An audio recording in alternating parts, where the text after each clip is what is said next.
ఈరోజు ఆషాఢ పూర్ణిమ. ఇది ఆధ్యాత్మిక రంగంలో ఉన్నటువంటి వాళ్ళందరికీ కూడా ప్రధానమైనటువంటి పండుగ. ఈ సంసారం అనేటువంటి మహాసముద్రంలో పొరపాటునో గ్రహపాటునో అలవాటునో అజ్ఞానం వల్లనో పడిపోయి గిలగిలా కొట్టుకుంటూ ఒడ్డు కనిపించక ఎలా పోవాలో దిక్కు తోచక విలవిల్లాడిపోయేటువంటి మానవులకి తరించడానికి వీలుగా, తీరం చేరడానికి వీలుగా, సమస్త యొక్క దుఃఖాలని నివృత్తి చేసి శాశ్వతమైనటువంటి ఆనందాన్ని ప్రసాదించడానికి మార్గాలని, ఉపాయాలని తెలియజేసినటువంటి వారు మన మహర్షులు, మహాత్ములు అయినటువంటి వారు. అటువంటి మహర్షుల్లో సుప్రసిద్ధుడైనటువంటి వాడు, అష్టాదశ పురాణాల గ్రంథకర్త, సామాన్య మానవులకి భగవంతుడిపై భక్తిని కలిగించడానికి భక్తుల యొక్క కథలతో, భగవంతుని యొక్క అవతార విశేషాలతో భాగవత గ్రంథాన్ని అందించినటువంటి మహానుభావుడు, ఉపనిషత్తుల సారమైనటువంటి బ్రహ్మ విద్య ప్రతిపాదితమైనటువంటి భగవద్గీత అనేటువంటి గ్రంథాన్ని అందించినటువంటి పరమ జ్ఞానస్వరూపుడు, మానవ జీవిత మహేతిహాసమై సర్వధర్మాలకి నిలయమై పంచమ వేదం అనదగినటువంటి మహాభారతం అనేటువంటి ఇతిహాసాన్ని రచించి మనకు అందించినటువంటి సర్వధర్మ స్వరూపుడు, అత్యున్నత సాధకులైనటువంటి వాళ్ళు, పండితులు, జిజ్ఞాసువులు అయినటువంటి మహాత్ములు, వాళ్ళకు వచ్చేటువంటి సమస్తమైనటువంటి సందేహాలు నివృత్తి చేయడం కోసమని బ్రహ్మసూత్రాలను రచించినటువంటి ప్రతిభాశాలి.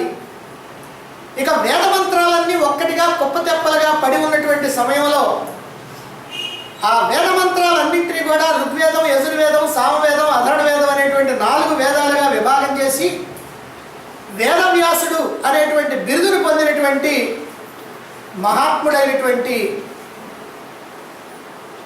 మహర్షి, సూక్ష్మదర్శి అయినటువంటి వాడు, పరమ వైరాగ్యమూర్తి అయినటువంటి తన కుమారుడైనటువంటి శుకుడికి ఆయనతో పాటుగా పైరుడు, వైశంపాయనుడు, సుమంతుడు, జైమిని అనేటువంటి 4 మహాత్ములైనటువంటి వాళ్ళకి కూడా వాళ్ళకు అనేకమైనటువంటి జ్ఞాన విజ్ఞానాలని బోధించినటువంటి వాడు, ఈ చతుర్వేదాలని అప్పగించినటువంటి వాడు, ఆచార్య శ్రేష్ఠుడైనటువంటి వాడు, పరమ గురువు వ్యాస మహర్షి. ఆయన్ని గురించి ఎంత చెప్పినా ఇంకా చెప్పాల్సింది ఉంటూనే ఉంటుంది. ఎంత విన్నా ఆయన గురించి ఇంకా వినాల్సినటువంటిది ఉంటుంది. ఆయన ఆగత అనాగత జ్ఞానం కలిగినటువంటి వాడు. అంటే భూత భవిష్యత్తు వర్తమానాలన్నీ కూడా ఆయనకి కర్తలామలకం. ఆయన లోక కళ్యాణం కోసం మోక్షార్థులైనటువంటి వారికేమో మోక్ష మార్గం చూపినటువంటి మహామహితాత్ముడు. సంస్కృత భాషలో ఉన్నటువంటి పదాల చేత అందంగా నాట్యం చేయించగలిగినటువంటి కళాకారుడు.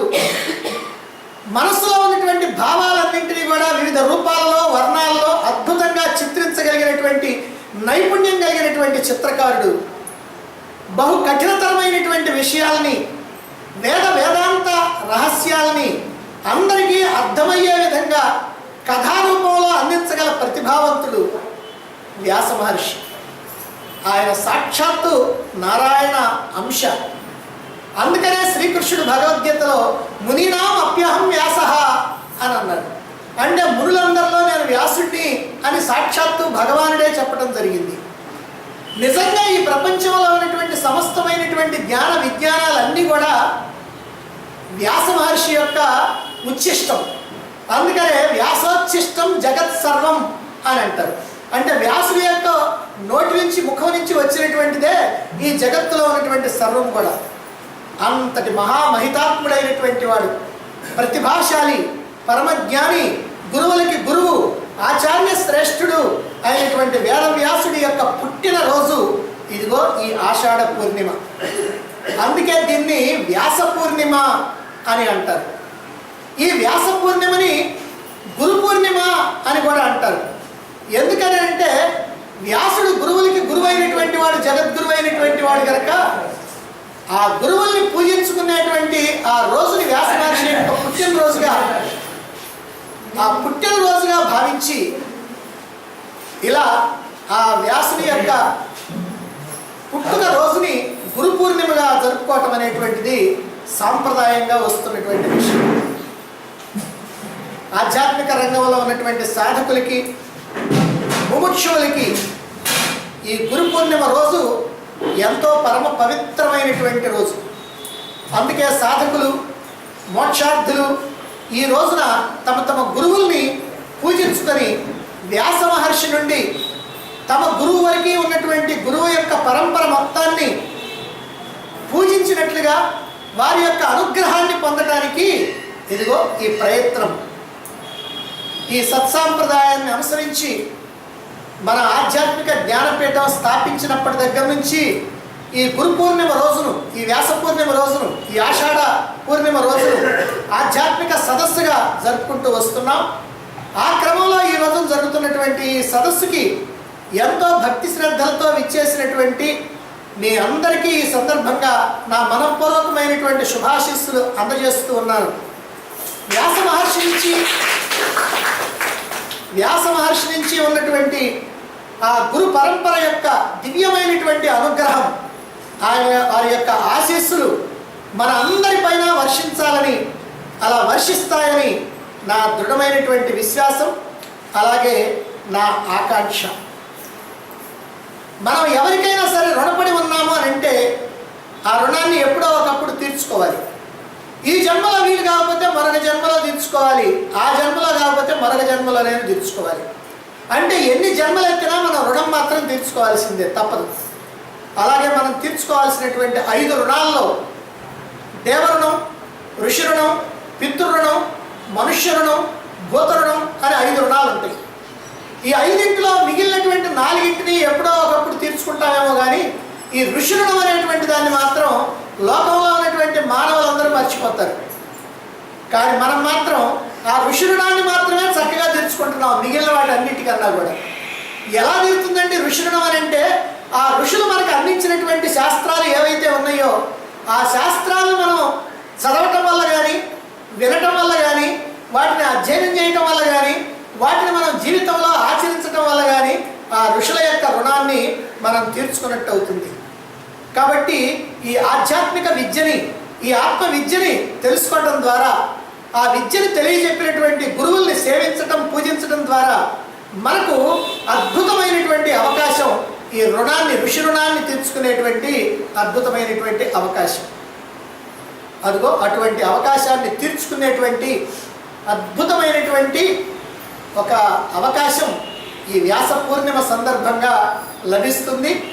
మరి ఈ సందర్భంగా మన ఆధ్యాత్మిక జ్ఞానపీఠంలో మరి సభ్యురాలైనటువంటి రావూరి అన్నపూర్ణ ఈ గురు పూజని ఈ ఆషాఢ పూర్ణిమ రోజున నిర్వహించడం, ఇలా కొన్ని సంవత్సరాల నుంచి అలా నిర్వహించుకుంటూ మరి గురువు పట్ల తనకున్నటువంటి ఆ భక్తి శ్రద్ధల్ని ఆమె చూపిస్తూ ఉంది. అంతేకాకుండా నిజంగా చూపించడమే కాదు, నిజంగా ఆమెకి ఆ గురువు పట్ల ఉన్నటువంటి ఆ భక్తి ఏదైతే ఉందో అదే ఈ అవకాశం కలిగించిందేమో. మరి అటువంటి అవకాశాన్ని ఉపయోగించుకొని ఎంతో వ్యయ ప్రయాసలకి వచ్చి, ఎంతో కష్టంతో, శారీరకమైనటువంటి కష్టం, అలాగే వ్యయం, డబ్బు వ్యయం, ఇలా రెండింటినీ కూడా భరించి మరి ఎంత కష్టమైనా సరే ఈ గురు పూజను నిర్వహించుకుంటున్నటువంటి అన్నపూర్ణ నిజంగా ధన్యురాలు అని చెప్పాలి. ఆమెకి గురువు యొక్క ఆశీస్సులు నిరంతరము కూడా లభించగలవని నేను కూడా ఆశిస్తూ అలా ఆమెకు శుభాకాంక్షలు తెలియజేస్తూ ఉన్నాను, ఆశీస్సులు తెలియజేస్తూ ఉన్నాను. ఈ ఆషాఢ పౌర్ణమి రోజుని గురు పూర్ణిమగా, వ్యాస పూర్ణిమగా ఎందుకు చెప్పుకుంటారో ఇంతకుముందు తెలియజేశాం. అలాగే వ్యాసుడి యొక్క గొప్పతనాన్ని, అంటే వ్యాసుడి యొక్క పుట్టినరోజుని వ్యాస పూర్ణిమగా చేస్తున్నాం కాబట్టి ఆ వ్యాసుడి యొక్క గొప్పతనం ఏమిటో మనం కొద్దిగా చెప్పుకోవటం జరిగింది. ఇక ఇప్పుడు ఈ గురు పూర్ణిమ సందర్భంగా మరి ఏదో ఒక సందేశం ఇస్తున్నాం కాబట్టి ఈ రోజున మరి గురువుల్ని ఎంచుకోవటం, దానికి సంబంధించినటువంటి విషయాల్ని తెలియజేయబోతా ఉన్నాను. ఆధ్యాత్మిక రంగంలో ప్రవేశించినటువంటి వాళ్ళు ముఖ్యంగా గురువుల్ని ఎంచుకోవటంలో ఎంతో జాగ్రత్తగా ఉండాలి.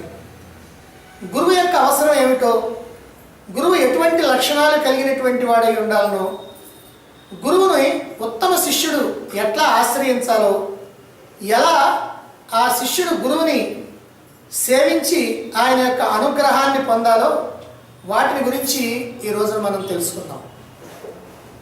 గురువు కానీ శిష్యుడు కానీ రెండు రకాలైనటువంటి వాళ్ళు ఉంటారు. అందుకని ఏమంటారంటే కృష్ణార్థీచ ధనార్థీచ శ్రోత వక్త త్రిధామత అన్నారు. కృష్ణార్థీచ ధనార్థీచ, శ్రోత వక్త. శ్రోత అంటే వినేవాడు, వక్త అంటే చెప్పేవాడు, అంటే గురువు శిష్యుడు. ద్విధామత, రెండు రకాలైనటువంటి భావాలు కలిగిన వాళ్ళు ఉంటారు. ఏమిటంటే కృష్ణార్థి ధనార్థి. ధనమే ప్రధానమని అనుకొని ఎన్ని అక్రమాలు అన్యాయాలు మోసాలు చేసైనా సరే సంపాదించడమే ప్రధానమని అనుకునేటువంటి వాళ్ళు ఒక రకం. వాళ్ళనే భగవద్గీతలో చెప్పారు అన్యాయేనార్థ సంచయాన్ అని. ఇక భగవంతుడే ప్రధానం, మోక్షమే ప్రధానం. ఎవరు ఎన్నైనా చెప్పండి, నాకు అనవసరం, నాకు మోక్షం కావాలి, ఆ మోక్షాన్ని ప్రసాదించేటువంటి గురువు ఎవరు అని వెతికేటువంటి వాడు శిష్యుడు, ఉత్తమ శిష్యుడు.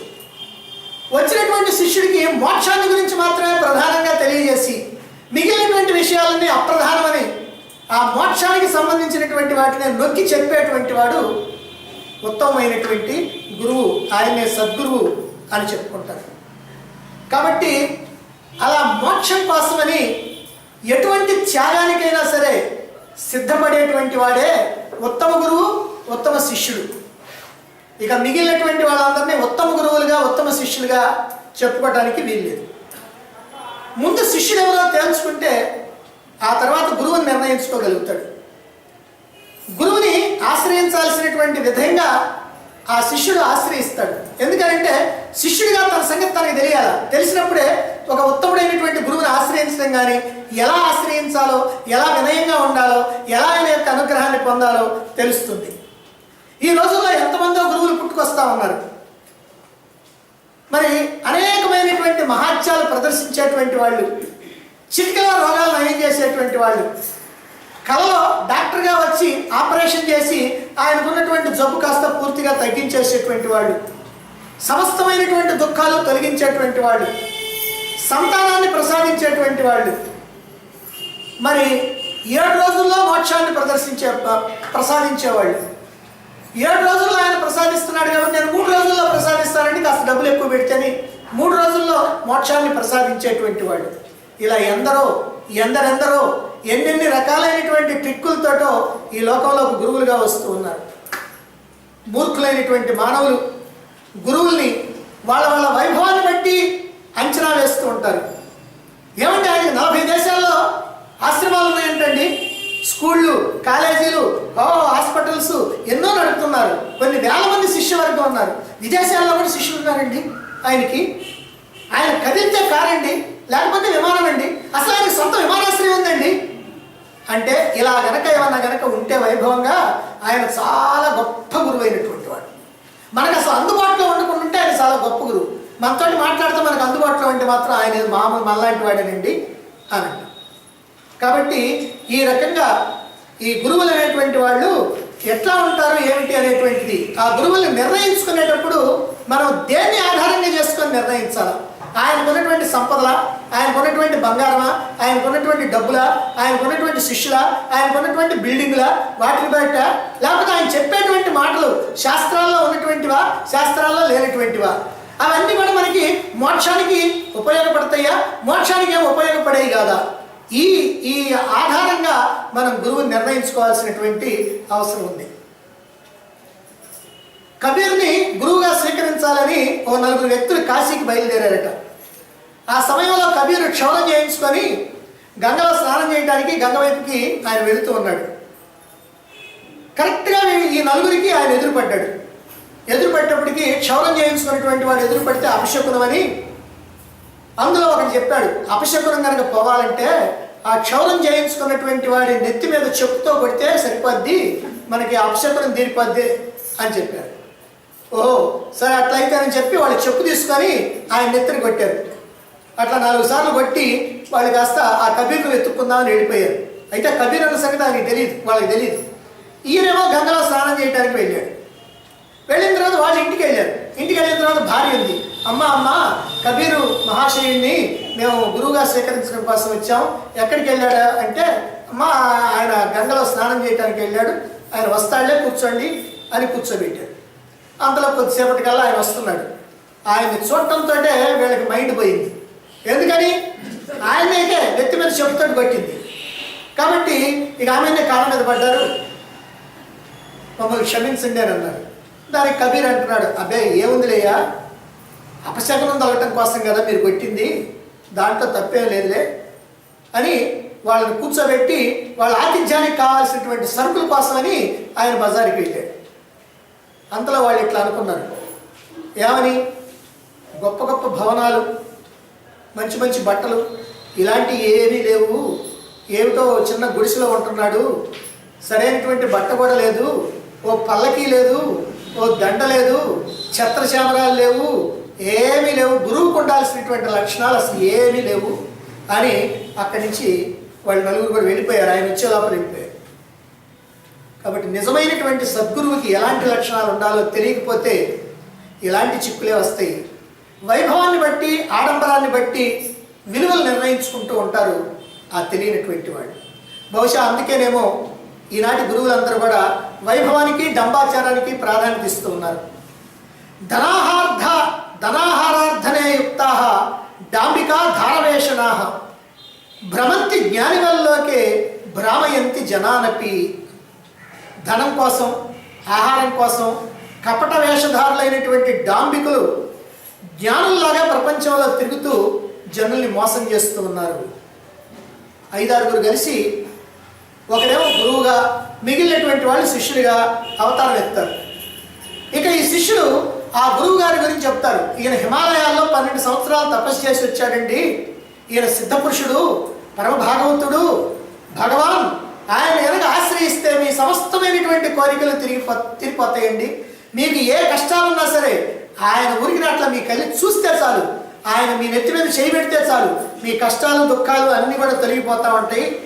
కాబట్టి వాళ్ళని కనుక సేవిస్తే ఇక సంతానం లేనటువంటి వాళ్ళకి సంతానం కలుగుద్ది, ధనం లేనటువంటి వాళ్ళకి ధనం వస్తుంది, సంపదలు లేని వాళ్ళకి సంపదలు కలుగుతూ ఉంటాయి, ఉద్యోగం లేనటువంటి వాళ్ళకి ఉద్యోగం వస్తుంది. కాబట్టి ఈ ప్రకారంగా ఆయన్ని సేవించుకుంటే చాలు, ఆయన ఒక్కసారి భిక్ష కనుక ఆహ్వానించినట్లయితే మీ ఇల్లు స్వర్గం అయిపోతుందండి అని ఓదలు కొట్టేస్తూ ఉంటారు ఈ మిగిలిన 4-5. సరే, ఎవరైనా భిక్షకు ఆహ్వానించారనుకోండి, ఈ మాటలు విని శ్రీవారికి ఫలానా వంటకాలే ఇష్టం అండి, అయ్యే భుజిస్తాడు. మరి మీరు గురుదక్షిణ కూడా మరీ తక్కువగా ఇస్తారేమో, బాగా ఘనంగా గురుదక్షిణ ఇవ్వాలి, లేకపోతే ఆయన అనుగ్రహం మీకు కలగదు అని వాళ్ళు చెప్తూ ఉంటారు. అమాయకులు, అతి తెలివి కలిగినటువంటి వాళ్ళు, ఈ 2 రకాలైనటువంటి వాళ్ళు కూడా వాళ్ళ మాయలో పడిపోతారు. ఎందరో ఆహ్వానిస్తుంటే అదృష్టం కొద్దీ మీ ఇంటికి వచ్చాడండి అని చివరికి ముక్తాయింపిచ్చేస్తారు. మాటల చమత్కారంతో మనుషుల్ని ఆకట్టుకొని ధర్మ విరుద్ధంగా, శాస్త్ర విరుద్ధంగా బోధ చేసి తమ పబ్బం గడుపుకునేటువంటి గురువుల యొక్క గతి చివరికి అధోగతే అవుతుంది. శ్రీరాముడు వైకుంఠానికి వెళ్ళేటప్పుడు అయోధ్యానగర వాసుల్ని పుష్ప విమానంలో ఎక్కించి తనతో పాటుగా తీసుకెళ్తున్నాడు. ఆ సమయంలో పుచ్చుకుక్క శత్రుఘ్నుడిని ఆశ్రయించి ఆ కుక్కంట తనను కూడా ఆ రాముడితో పాటుగా వాళ్ళతో పాటుగా తీసుకెళ్తే బాగుంటుందని అడిగిందంట. అడిగితే రాముడు, ఆ శత్రుఘ్నుడు ఏమో రాముడితో చెప్పాడు, రాముడు ఆ కుక్కను అడిగాడు, నీకు అసలు ఈ దుస్థితి ఎందుకు వచ్చింది, ఈ కుక్కగా ఎందుకు పుట్టావని.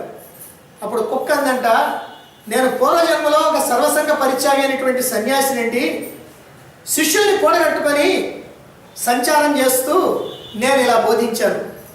నేను నాది అనేవాడు బద్ధుడు, అలా అననివాడు ముక్తుడు. భోగాలు అనుభవించండి, ధనం కానీ, భూమి కానీ, ఇల్లు కానీ, వస్తువులు కానీ, దేన్నైనా సరే మమకారం లేకుండా అనుభవించండి, చక్కగా సంపాదించండి, మీకు చేతనంత వరకు సంపాదించండి. దేవుడు మాయను సృష్టించాడు, మాయామాత్రమైనటువంటి ఈ వస్తువుల్ని, భోగాల్ని అనుభవించకపోతే మనం దేవుడిని అవమానించినట్టే.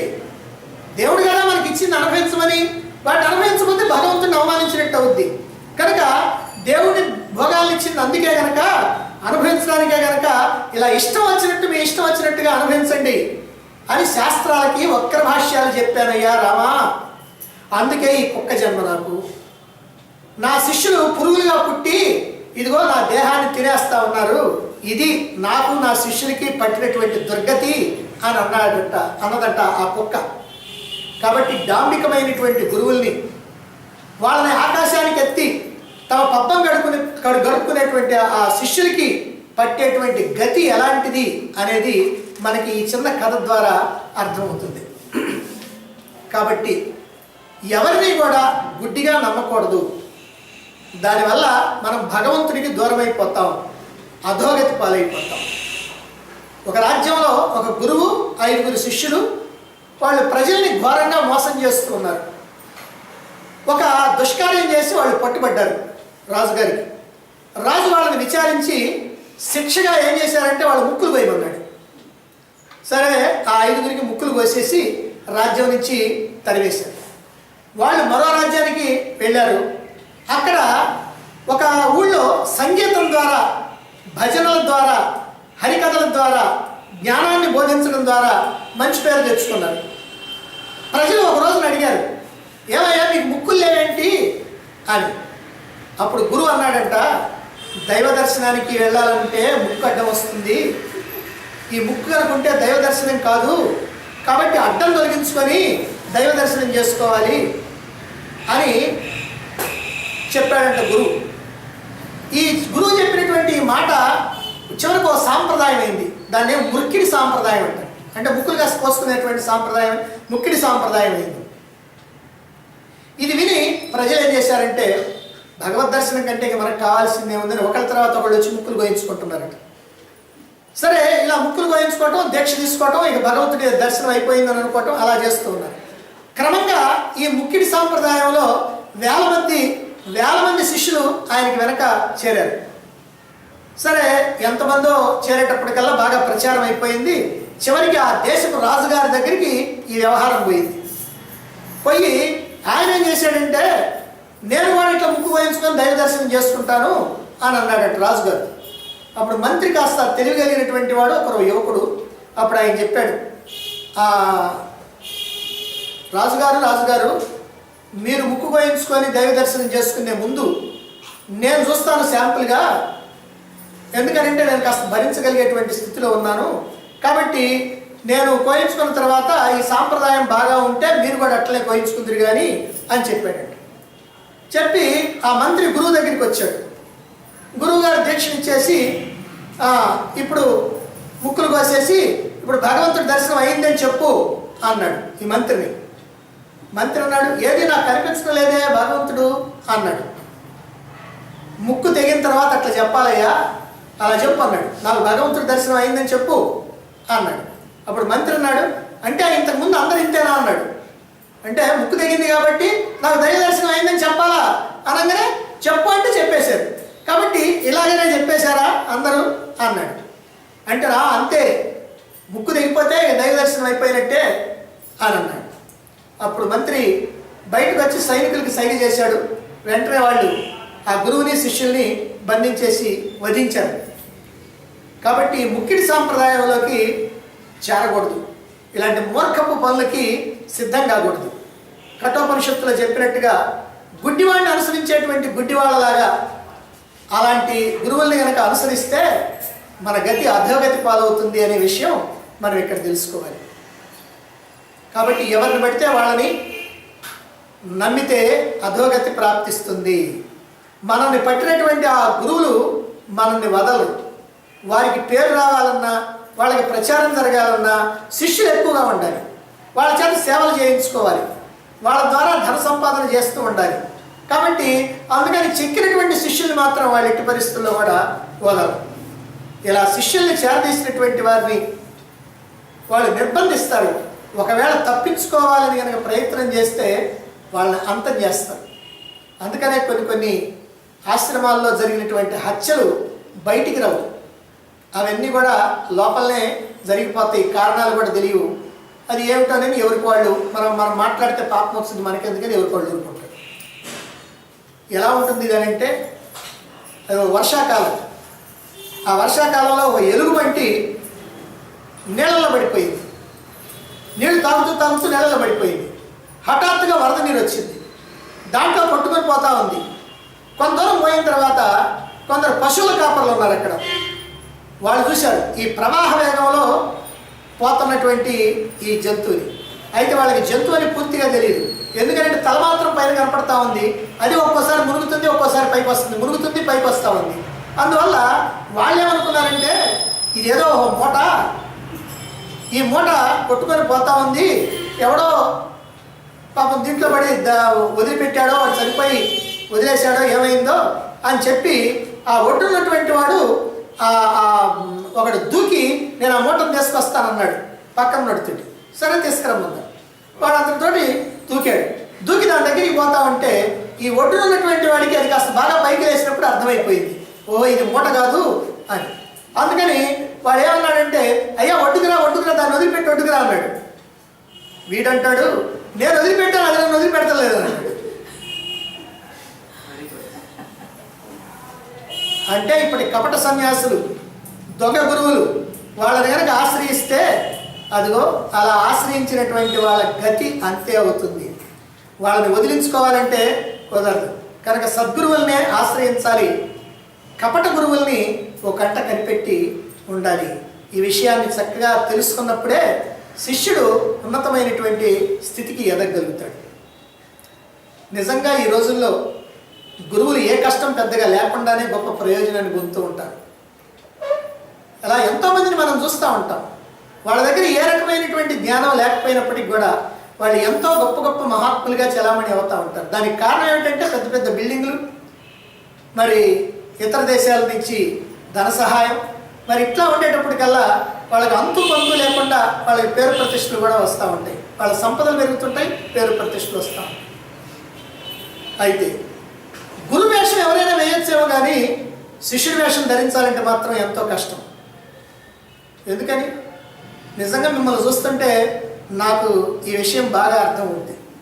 కారణం ఏంటంటే భాగవతం సీరియల్లో బలరామకృష్ణులు చూడండి, రాసబిడ్డలై ఉండి ఎండకి ఎండి వానకి తడిసి కట్టె పొలల్ని మోసుకొచ్చి భిక్షాన్నం తీసుకొచ్చి అదిగో దాన్ని ఆరగించి కఠినమైనటువంటి ఎన్నో శ్రమలకి తట్టుకొని ఆ గురువైనటువంటి సాందీపుడి దగ్గర విద్యలు నేర్చుకున్నారు.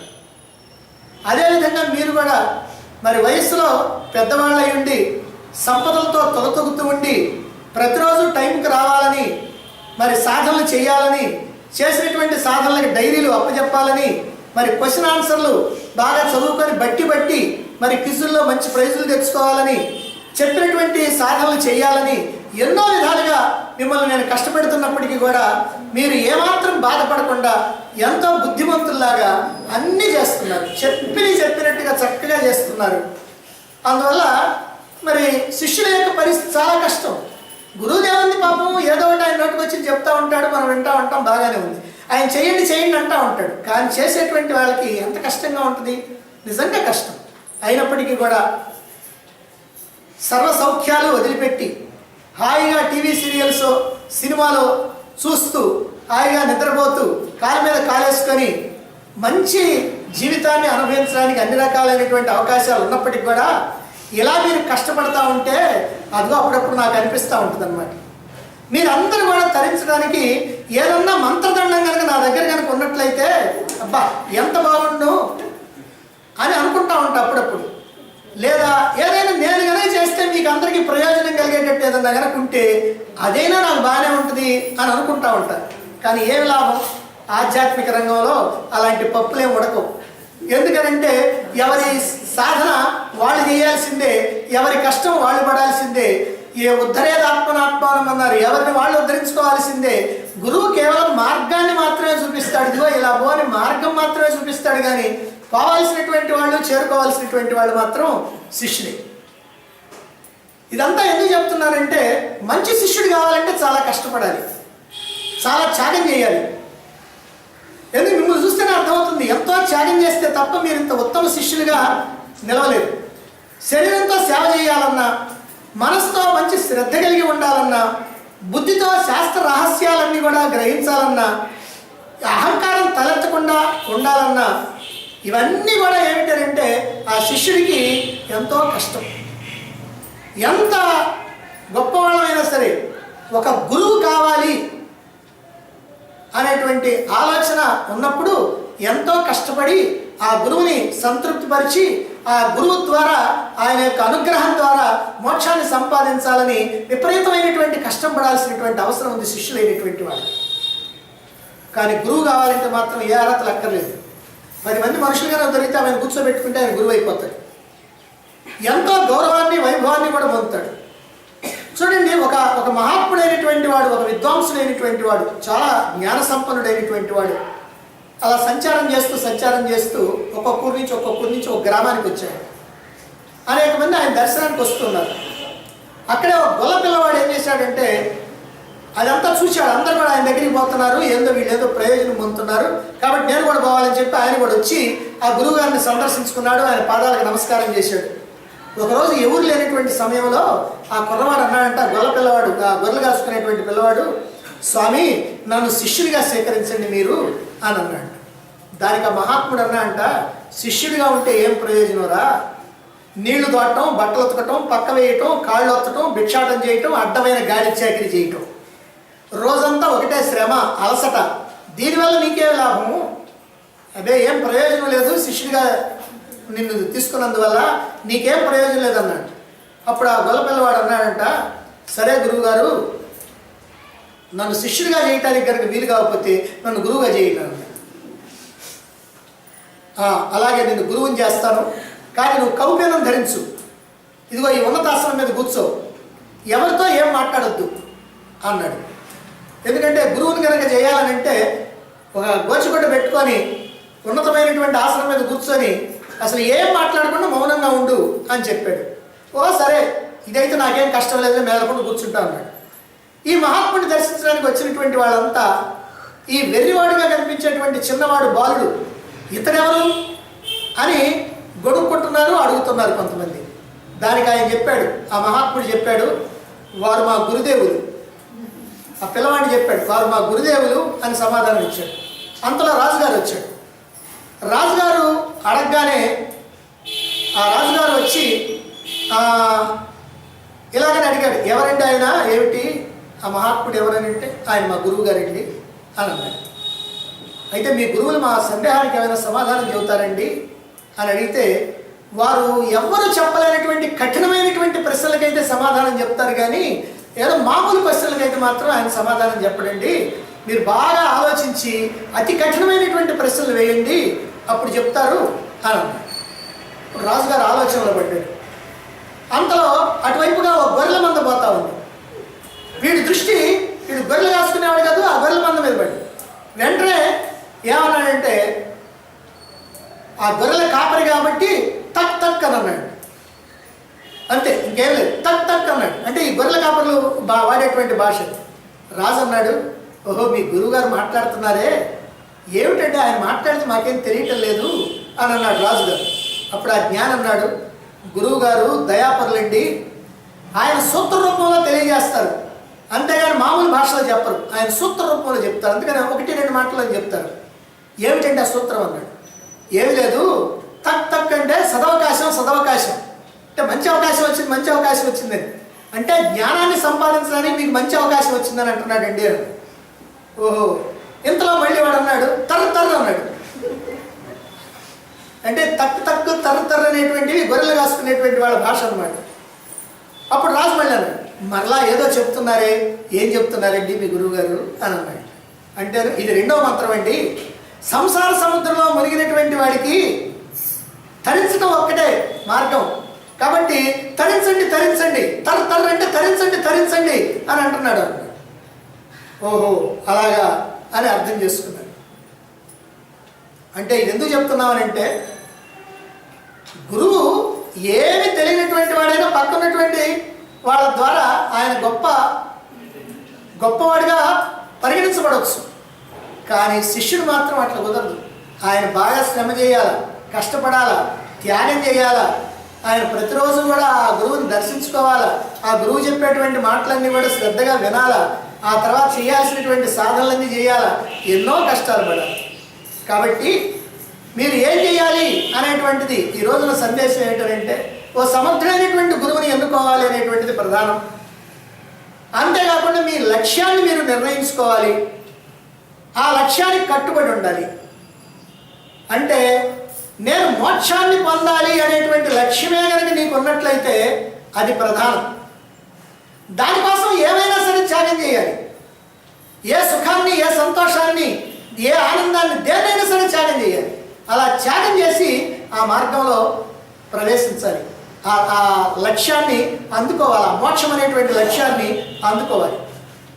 అందువల్ల సమర్థులైనటువంటి గురువుల్ని గుర్తించి వాళ్ళ ద్వారా మోక్షాన్ని పొందడానికి ఉన్నటువంటి మార్గం ఏమిటో తెలుసుకొని ఆ మోక్ష మార్గంలో ప్రయాణం చేయడానికి ఎన్ని ఆటంకాలు ఎదురైనప్పటికీ కూడా ఆ ఆటంకాలన్నింటినీ కూడా అధిగమించి త్యాగభావంతో, త్యాగేనైతే అమృతత్వమానసు అని కైవల్యోపనిషత్తులో చెప్పినట్టుగా, అదిగో ఆ అమృతత్వాన్ని కనుక అందుకోవాలంటే త్యాగం వల్లనే కనుక మనం ఏదో త్యాగం చేసి అందుకోవాలి. అంతే తప్ప ఏ త్యాగం చేయకుండా మనం హాయిగా ప్రశాంతంగా ఉండి మన పనులన్నీ మనం చేసుకుంటా ఉండి మన వ్యవహారాలలో మనం మునిగిపోయి ఉండి మనకి మోక్షం రావాలంటే అది రాదుగాక రాదు. కారణం ఏమిటంటే ఈ మోక్ష మార్గం అనేటువంటిది అతి కఠినమైనటువంటిది. ఇది చాలా కష్టమైనటువంటి మార్గం. మిగిలినటువంటి మార్గాలన్నీ కూడా మనకి ఏదైతే లౌకికమైనటువంటి ఉన్నాయో దాన్ని కొంత కష్టపడితే ఎంతో కొంత సంపాదించుకుంటాం. కష్టపడతామో తెలుస్తుంది, సంపాదించుకున్నది కూడా మనకు కనపడతా ఉంటుంది. కానీ మోక్ష మార్గంలో మాత్రం మనం సంపాదించుకున్నది కనపడదు. అదంతా మనకి డిపాజిట్ అయి ఉంటుంది. ఆ డిపాజిట్ అయ్యి ఉన్నది మనకి తెలియదు. తెలియకపోవడం వల్ల ఏముందిలేండి, మనం ఎంత కష్టపడితే ఏముందండి, ఎన్ని సాధనలు చేస్తే ఉంది, మనకేమొచ్చింది, చూడండి మన ఇంటి ఎదురు ఎంత సంపాదించాడు, 3 మేళ్ళ కట్టాడు, మనకేమొచ్చిందండి అని ఈ రకమైనటువంటి భావనగా చేస్తే వాళ్ళు ఎప్పటికీ కూడా వృద్ధిలోకి రాలేదు. అందువల్ల ఏమిటంటే మనం సాధన చేసిన, స్వాధ్యాయం చేసిన, శ్రవణం చేసిన, మననం చేసిన, నిధిధ్యాసనం చేసిన, ఆత్మవిచారణ చేసిన, ఏమి చేసినప్పటికీ కూడా ప్రతి విషయంలో కూడా, ప్రతి సాధన కూడా మనలో కొంత ఆ డిపాజిట్ అయిపోతూ ఉంటుంది. మనం చేసినటువంటిదంతా కూడా అదంతా మనకు కనపడదు, కానీ అదే మనతో పాటు వచ్చేది. మిగిలినటువంటివన్నీ ఇక్కడ వదిలిపెట్టిపోయేది, అన్నీ వదిలిపెట్టిపోతాం. కానీ మనతో పాటు వచ్చేటువంటిది మాత్రం పాపం, పుణ్యం, జ్ఞానం, ఈ 3 మనకు వచ్చేది. అందువల్ల వీటిని దృష్టిలో పెట్టుకొని మన లక్ష్యం ఏమిటో నిర్ణయించుకొని ఆ లక్ష్యాన్ని సాధించడానికి మనం తీవ్రమైనటువంటి కృషి చేయాలి. అలా కృషి చేస్తారని, అలా కృషి చేసి అందుకోవాల్సినటువంటి ఆ పరమ లక్ష్యాన్ని ఈ జన్మలోనే మీరు అందరూ అందుకుంటారని, అలా అందుకోవాలని ఆశిస్తూ, ఆశీర్వదిస్తూ ఇంతతో ముగిస్తున్నాను. ఆషాఢ పౌర్ణమి. ఈ ఆషాఢ పౌర్ణమిని వ్యాస పూర్ణిమ అని కూడా అంటారు. వ్యాస పూర్ణిమ అని ఎందుకు అంటారంటే వ్యాసుడు జన్మించిన రోజు కాబట్టి దీన్ని వ్యాస పూర్ణిమ అని అంటారు. అయితే ఈ వ్యాస పూర్ణిమని మనం కలియుగం ప్రారంభం నుంచి కూడా గురు పూర్ణిమగా జరుపుకుంటూ ఉంటున్నాం. ఎందుకు ఈ వ్యాసుడి జన్మదినోత్సవాన్ని మనం గురు పూర్ణిమగా జరుపుకుంటున్నాం అంటే వ్యాస మహర్షి జగద్గురు అన్నమాట. అందువల్ల మనం అలా చేసుకుంటూ ఉంటున్నాం. అయితే ఈ వ్యాసుడి యొక్క మనందరికీ కూడా వ్యాస మహర్షి అంటే తెలుసు, కానీ ఆయనకి ఏమేమి పేర్లు ఉన్నాయో మనకు తెలియదు. అవన్నీ వ్యాసుడు సత్యవతి పరాశరుడు జన్మించాడు కాబట్టి సత్యవతి కొడుకు కాబట్టి సాత్యవతేయుడు అని పిలుస్తారు. మరి పరాశరుడు కుమారుడు కాబట్టి పారాశర్యుడు అని పిలుస్తారు. అలాగే వ్యాసుడు నల్లగా ఉంటాడు కాబట్టి కృష్ణ అంటారు. యమునా నది దీపంలో అంటే ద్వైపాయనంలో జన్మించాడు కాబట్టి ఆయన్ని ద్వైపాయనుడు అని అంటారు. బద్రీవనంలో తపస్సు చేశాడు కాబట్టి బాధనారాయణుడు అని అంటారు. మరి కృష్ణ అనే పేరు ఆకర్షించేది అని అర్థం. ఎందుకంటే మనకి ఈ రోజుల్లో అయితే మనకి ఆడపిల్ల కనుక అయితే లక్ష్మి అని పెట్టుకుంటుంటారు. ఇంకా బెంగళూరులో కనుక అయితే ఎక్కువ భాగం వాళ్ళు ఒక్కొక్క ఇళ్లలో మంజుల అని పేరు పెట్టుకుంటూ ఉంటుంటారు. అలాగే ఆ కాలంలో ఆడపిల్లకు కానీ మగపిల్లలకు కానీ కృష్ణ అనే పేరు పెట్టుకుంటూ ఉండేవాళ్ళు ఎక్కువ మంది. ఎందుకంటే కృష్ణ అనే పేరు అంత ఆకర్షణీయంగా ఉంటుంది కాబట్టి ఆ పేరు పెట్టుకుంటారు. ఇట్లా వ్యాస మహర్షికి కూడా కృష్ణ అనే పేరు ఉంది, నల్లగా ఉంటాడు కాబట్టి. అయితే మనకి కృష్ణ అనేది ద్రౌపది యొక్క పేరు కూడా కృష్ణ అనే. మరి అర్జునుడి యొక్క 10 నామాల్లో కృష్ణ అనే పేరు కూడా ఉన్నది. మరి వ్యాస మహర్షి పేరు కృష్ణ అనే. మరి ఇంతమంది కృష్ణులు ఉన్నప్పుడు కృష్ణ అంటే మనం ఎవరిని అనుకోవాలి? అందుకని వ్యాస మహర్షిని కృష్ణ ద్వైపాయనుడు అనే పేరుతో పిలుస్తారు. మరి వేదాన్ని విభజించాడు కాబట్టి వేద వ్యాసుడు అని అంటారు. వ్యాస అంటే విభజించడం అని, వేద అంటే తెలుసుకోవడం అని అంటే వేదాన్ని విభజించాడు కాబట్టి వేదవ్యాస మహర్షి అని మనం పిలుస్తుంటాం. అంటే ఎక్కువ వాడుకలో ఉంది వేదవ్యాస మహర్షి అనే పేరే మనకి బాగా తెలుసు. అయితే వ్యాస మహర్షి ఎంత గొప్పవాడు అంటే ఇందాకనే చెప్పాను, ఆయన జగద్గురువు అని. ఆయన అంటే సాక్షాత్ నారాయణ స్వరూపుడే అని. అందుకే మనకి విష్ణు సహస్రనామాల్లో వ్యాసాయ విష్ణు రూపాయ వ్యాస రూపాయ విష్ణువే అంటారు. అంటే వ్యాసుడు సాక్షాత్తు విష్ణు స్వరూపం అని, విష్ణువే వ్యాసుడిగా జన్మించాడు అని. అంటే శ్రీ మహావిష్ణువు యొక్క అవతారమే వ్యాస మహర్షి. అందుకే ఆయన మనకి ఎన్నో అంటే అవతార పురుషులుగా జన్మించి ఈ లోకాన్ని తరింపజేయాలి అంటే సమస్తమైన మానవుడికి కావాల్సిన జ్ఞానాన్ని అందించాలనే భావంతో ఆయన జన్మించాడు. కాబట్టి ఆయన జగద్గురు అయ్యాడు. అంటే గురువులకే గురువు ఆయన. అందువల్ల ఈరోజు మనం ఈ వ్యాస మహర్షి యొక్క దినోత్సవాన్ని గురు పౌర్ణిమగా జరుపుకుంటూ ఉంటున్నాం. అయితే ఇది ఎవరు చెప్పారు ఇలా వ్యాస మహర్షి యొక్క జన్మదినోత్సవం గురు పౌర్ణిమగా జరుపుకోమని అంటే వ్యాసుడే చెప్పాడు. అంటే ఆ యుగంలో మనం గురువుల్ని పూజించడం కానీ సేవించడం కానీ చాలా గొప్ప విశేషంగా భావిస్తారు. అంటే అది ఎంతో మనకు పూర్వజన్మ సుకృతం ఉంటేనే అలాంటి అవకాశం మనకు లభిస్తుంది. ఎప్పుడెప్పుడు గురువుని సేవించుకోవాలి, ఎప్పుడెప్పుడు గురువుని దర్శించాలనే భావంతో ఉంటారు. ఒకసారి వ్యాసుడు అంటే వేదవ్యాసుడు అనే అతను ఒక పేరు ఉంటే అతను ఒకసారి అడుగుతారు అనమాట వ్యాస మహర్షి దగ్గరికి, మరి ఈరోజు నేను మిమ్మల్ని పూజించాలనుకున్నాను కాబట్టి మీరు మా ఇంటికి వచ్చారు, నేను మిమ్మల్ని సత్కరించడం జరిగింది, మరి ఇలా ఎప్పుడైనా నేను మిమ్మల్ని పూజించుకోవాలి అనుకుంటే మరి మీరు ఎప్పుడు వస్తారా, మీరు ఎలా నాకు ఈ అవకాశం నాకు కలిగేదని అంటే అప్పుడు వేదవ్యాస మహర్షి చెప్తాడనమాట, మీరు ఎప్పుడైనా నన్ను పూజించుకోవాలి, నన్ను దర్శించుకోవాలి, నాకు సేవ చేయాలి అనుకుంటే కనుక మీకు ఎవరైతే గురువుగా ఉంటారో ఆ గురువుని మీరు కనుక సేవించినట్లయితే, ఆయన పూజించినట్లయితే అప్పుడు నన్ను పూజించినట్లే అవుతుంది అని ఆయన చెప్పాడు అనమాట. వ్యాస మహర్షి చెప్పాడు. ఆ రోజు నుంచి అంటే కలియుగం ప్రారంభం నుంచి కూడా ఈ వ్యాస పౌర్ణమి రోజు గురు పౌర్ణమిగా అందరూ కూడా జరుపుకుంటూ ఉంటారు. అంటే ఎవరెవరు తమ గురువులకి పూజ చేస్తారో అప్పుడు వ్యాస మహర్షి మనం పూజించినట్లే. మనం రోజు గురు స్తోత్రంలో చదువుతూ ఉంటాము, ఓం సదాశివ శివ శివ శివ సమారంభాయ శంకరాచార్య మధ్యమో అస్మదాచార్య పర్యంతం అని. అంటే సదాశివుడు మహాగురు అయిన, శంకరాచార్యులు మధ్యముడు, అస్మదాచార్య పర్యంతం అంటే సదాశివుడి నుంచి మన గురువు దాకా ఉన్న గురు పరంపరంగా ఎవరైతే ఉన్నారో వాళ్ళందరికీ కూడా నేను నమస్కరిస్తున్నాను అని మన గురు స్తోత్రం ప్రతిరోజు కూడా మనం ప్రార్థిస్తూనే ఉంటాం గురు స్తోత్రం ద్వారా. అంటే ఇట్లా మనం వ్యాసం అంటే మన గురువుని కనుక మనం పూజించినట్లయితే గురువులందరినీ కూడా పూజించినట్లే అని ఆయన వ్యాస మహర్షి మనకి ఈ సలహా ఇచ్చారు. అందువల్ల ఈ సంప్రదాయాన్ని మనం ఆచారంగా పెట్టుకొని ప్రతి ఆషాఢ పౌర్ణమి రోజు గురు పౌర్ణమిగా మనం జరుపుకుంటూ ఉన్నాం. వ్యాసుడు మనకి ఎంత గొప్పవారని ఇందాక మనకి చెప్పారు. ఆయన ఎటువంటి గ్రంథాన్ని ఇచ్చాడు అని అంటే అష్టాదశ పురాణాలను ఇచ్చాడు, భగవద్గీతని, మరి బ్రహ్మసూత్రాలు కూడా రచించింది ఆయనే. మరి మహాభారతం అనే గ్రంథాన్ని మనకి ఇచ్చాడు. ఆ మహాభారతం అనేది ఎంత గొప్పది అంటే మనకి 4 వేదాలని కనుక మనం అధ్యయనం చేసినప్పటికి కూడా మహాభారతాన్ని కనుక మనం తెలుసుకోకపోయినట్లయితే సంపూర్ణంగా వేదాన్ని అధ్యయనం చేసినట్లు కాదు. అందుకే మహాభారతాన్ని పంచమ వేదము అని అంటారు. ఇందులో సామాన్య జనావళికి కావాల్సిన అంత జ్ఞానం కూడా అందులోనే ఉంది. ఎంత జ్ఞానం ఉంది అంటే అది మనకి రాజనీతిజ్ఞులకేమో రాజశాస్త్రంగా, నీతి కోవిదులకి నీతి శాస్త్రంగా, కవి పొంగులకి కావ్య శాస్త్రంగా, లాక్షణికులు లక్ష శ్లోకాల గ్రంథంగా,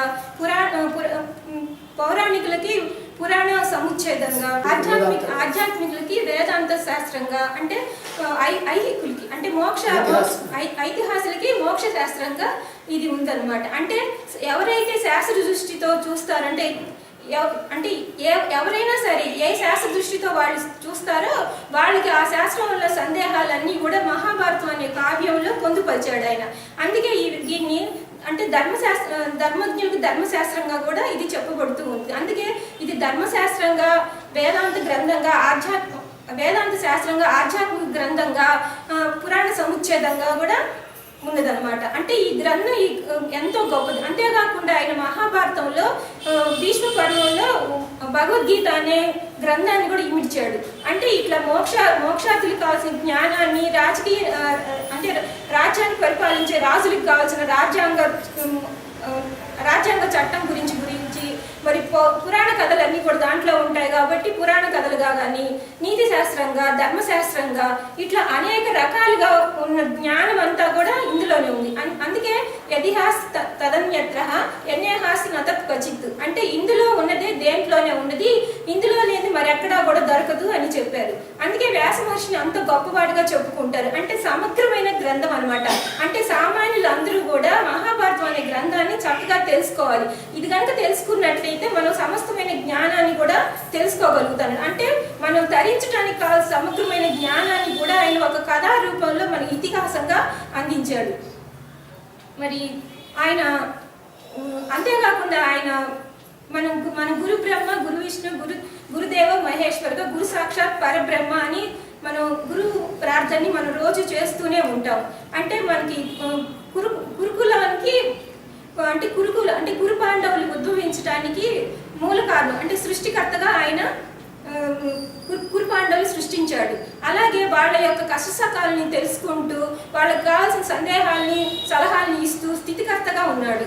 అలాగే మరి అంటే కురుక్షేత్ర సంగ్రామంలో అంటే యుగాంతర ప్రళయంలో అక్కడ జరిగేదంతా కూడా ఆయన పర్యవేక్షిస్తూ లయకర్తగా ఆయన ఉన్నాడు. అంటే ఇలా త్రిమూర్తుల యొక్క ధర్మాల్ని మూడింటిని నిర్వర్తించిన నిరాకార నిర్గుణ పరమాత్మే వ్యాస మహర్షి. అంటే ఆయన సృష్టి స్థితి లయాల్ని కూడా చేశాడు. అంటే కురు పాండవుల్ని సృష్టించాడు. అంటే కురు పాండవుల యొక్క అంటే వంశం నాశమయ్యే టైంలో కురు పాండవులకి వాళ్ళ యొక్క పుట్టుకకి మూల కారణం వ్యాస మహర్షి. అలాగే వాళ్ళకి ఎప్పుడు ఏ అవసరం వచ్చినా వాళ్ళ కష్టాలు ఉన్నప్పుడు వాళ్ళకి ప్రత్యక్షమే వాళ్ళకి తగిన సలహాలు ఇచ్చాడు. మరి అంటే అంటే ఈ కురుకులం మొత్తం కూడా అంటే ముస్లిం కారణంగా అంతా నాశనం అయిపోతుంటే యుద్ధ సమయంలో కూడా అంతా ఆయన పర్యవేక్షిస్తూనే ఉన్నాడు. అంటే లయకర్తగా ఆయన అంతా చూస్తూనే ఉన్నాడు. అంటే ఇలా త్రిమూర్తుల యొక్క ధర్మాన్ని కూడా ఆయన నిర్వర్తించాడు. అందుకనే వ్యాస మహర్షిని గురు బ్రహ్మ, గురు విష్ణు, గురుదేవ మహేశ్వర అని కూడా అని అంటారు. వ్యాసుడు ఎంత గొప్పవాడంటే మనకి విష్ణు సహస్రనామంలో చెప్పారు. వ్యాసాయ వశిష్ఠ సప్తారం శక్త పౌత్ర మకల్ముషం పరాశరాత్మజం వందే సుఖదాతం తపోనిధం.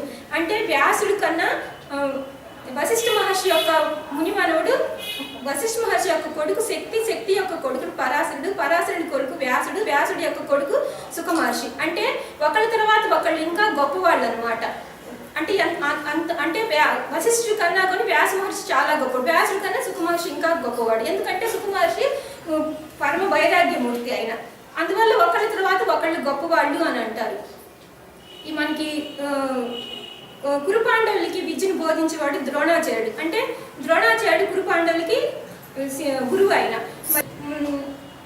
బలరామకృష్ణుడికి సాందీపుడు, రామలక్ష్మణులకేమో వశిష్ఠుడు, వివేకానందుడి గురువు రామకృష్ణ పరమహంస, శంకరాచార్య గురువు గోవింద పాదాచార్యులు. అంటే వీళ్ళందరూ కూడా వాళ్ళ యొక్క శిష్యుల కారణంగా గురువులు చాలా గొప్ప పేరు తెచ్చుకున్నారు.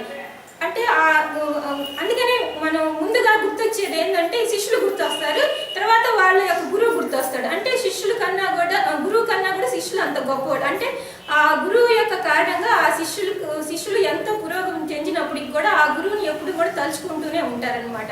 అంటే ఆ రోజుల్లో గురువుకి ఎంత ప్రాధాన్యత ఇచ్చేవాళ్ళు అని అంటే మేము పలానా గురువు దగ్గర నేర్చుకున్నామండి అని చాలా గొప్పగా చెప్పుకునేవాళ్ళు.